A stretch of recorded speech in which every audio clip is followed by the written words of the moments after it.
Hello dear viewers, welcome.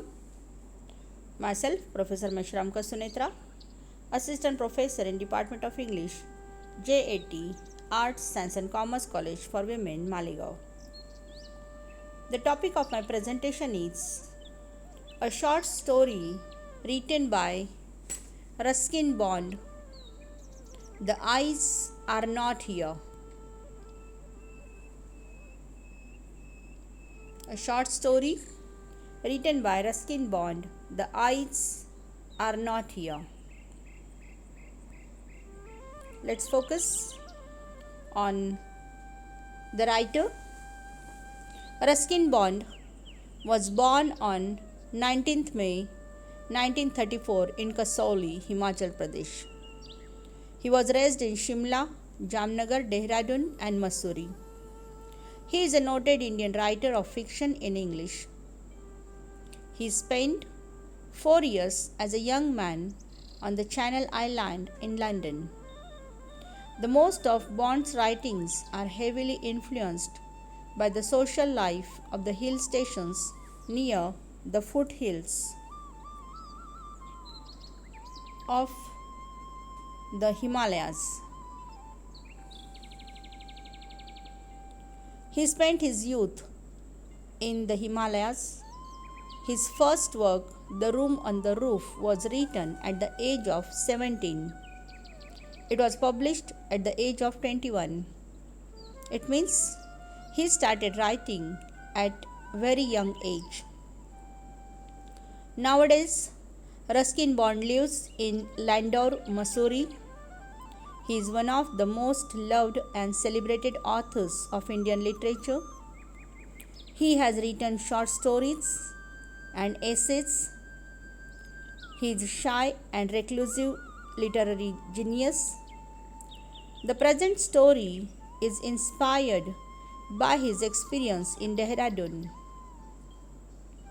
Ruskin Bond was awarded John Llewellyn Rice Memorial Prize for The Room on the Roof in 1957. He was awarded Sahitya Academy Award in 1992, Padmasri in 1999 and Padma Bhushan in 2014.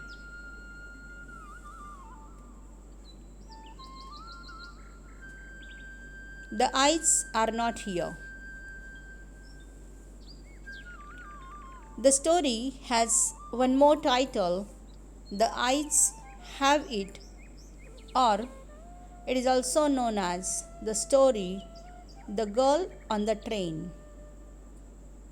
So, The Eyes Are Not Here, or The Eyes Have It, or The Girl on the Train are the different titles of the story. This is a perfect brief story. It is easily be completed in single sitting.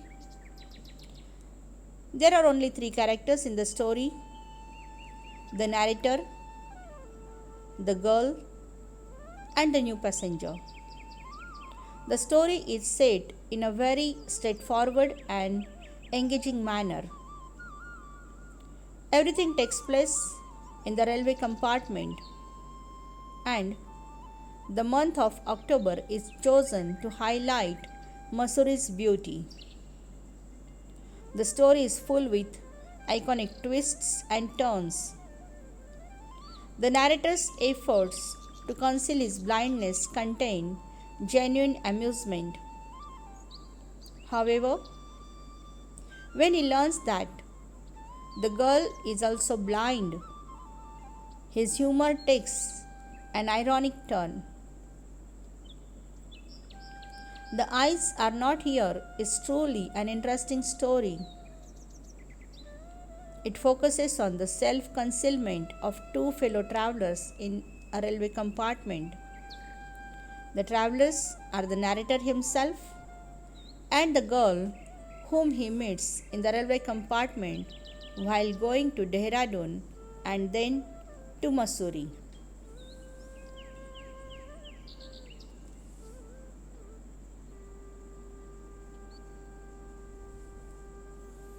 In this story, the narrator was traveling by train. He was going to Dehradun and then to Mussoorie. He was alone up to Rohana. Later on, a young woman entered the train. The couple who brought her were probably her parents. They gave her lots of instructions about what to do and how to behave on the train. They instructed where to store her possessions, means where to keep her luggage, and not to lean out of the window, and to avoid speaking to strangers. The narrator says that he was totally blind at that time. He was only able to see light and dark, and he could not tell what the girl looked like. But he very much liked her voice. His voice startled her. After she sits down, he attributes this to her good eyesight, suggesting that sighted people miss lots of things because there is so much for them to see.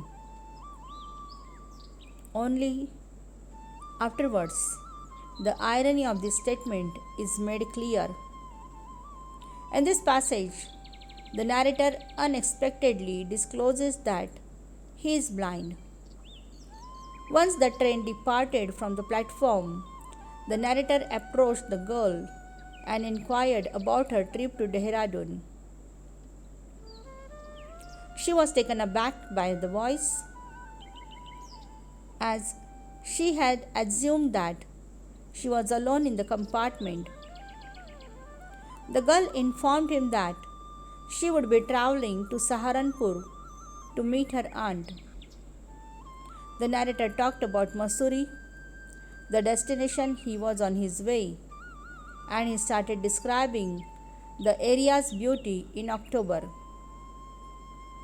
The story takes place in the month of October, and in this way, Ruskin Bond has described the beauty of Mussoorie in October.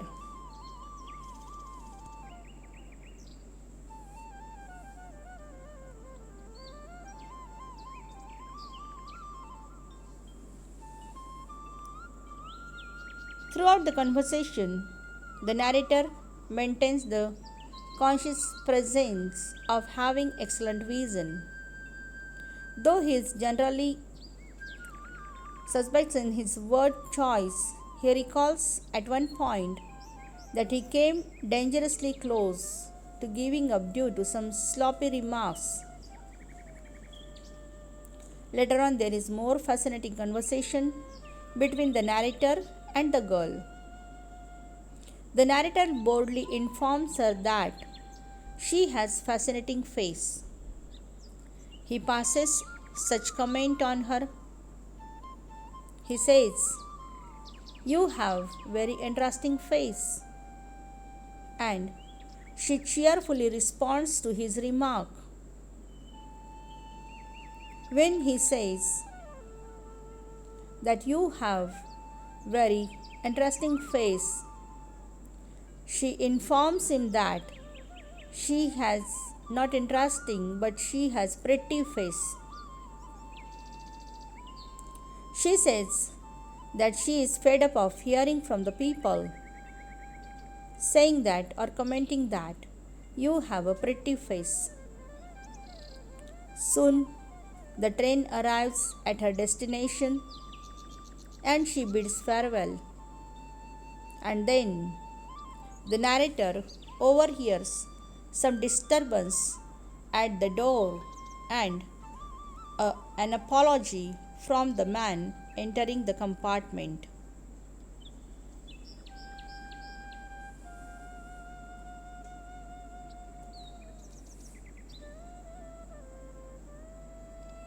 The narrator was not very keen on her leaving, He wanted to talk more. He wanted to hear her sweet voice a little longer. Her voice had the sparkle of mountain stream. He assumed that after getting off, she would forget their encounter, but he would remember. He would remember that journey for the remaining hours, or perhaps later on too. The carriage wheels changed their sound, the engine whistled, the girl stood up and began gathering her possessions. The narrator did not get a chance to catch up the glimpse of her, but he only wondered how long she was having her hair. He wondered if she wore her hair in a bun, or plaited it, or let it hang loosely over her shoulders, or had it cut very short. She said goodbye to him. She was standing very close to him. Her scent overpowered the narrator's senses. Later on, in the doorway, there was some confusion. As he entered the cabin, a man stuttered at an apology. Then the door slammed shut. It blocked out the rest of the world for the narrator. The narrator turned to his seat.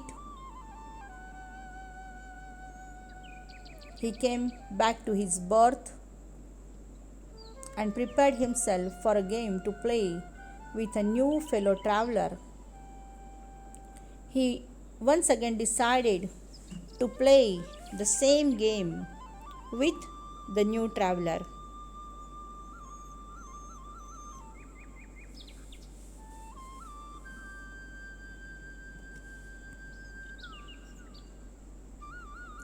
The narrator went back to his seat beside the window. He started guessing what went on outside the window. However, his reverie was interrupted by the man who had entered the compartment. The man apologized to the narrator. He said, "He is not attractive, just like the girl who left the train or who left the compartment." The narrator was too eager to know about her hair, so he finally asked the new passenger about her hair, and he asked him question, did she keep her hair long or short? However, the reply he got was really shocking. He had never anticipated that remark. The man did not remember the girl's hair because he was captivated by her eyes. He finally revealed that her eyes were of no use to her because she was completely blind. The narrator was shocked. The girl with whom he was traveling was completely blind. The narrator went back to his seat beside the window.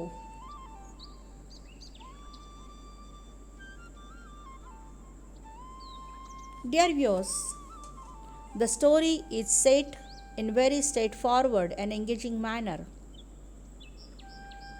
Here we have seen that Everything takes place in railway compartment. The time which is chosen is the month of October. Here, Ruskin Bond has highlighted the beauty of Mussoorie in the month of October. The story is teeming with ironic twists and turns. The narrator's efforts to conceal his blindness contain genuine hilarity. However, when he learns that the girl is also blind, his humor takes an ironic turn. It demonstrates Ruskin Bond's pity for the blind. He has expressed his worries or his concern about their difficulties and their loneliness. Ruskin Bond has concentrated on universal human experiences through the unique perspective of the blind narrator. Here we can see the way Ruskin Bond has portrayed the characters.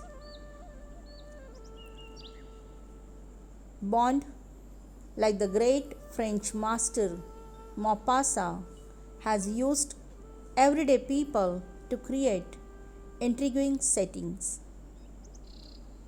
The three characters in this story are common people.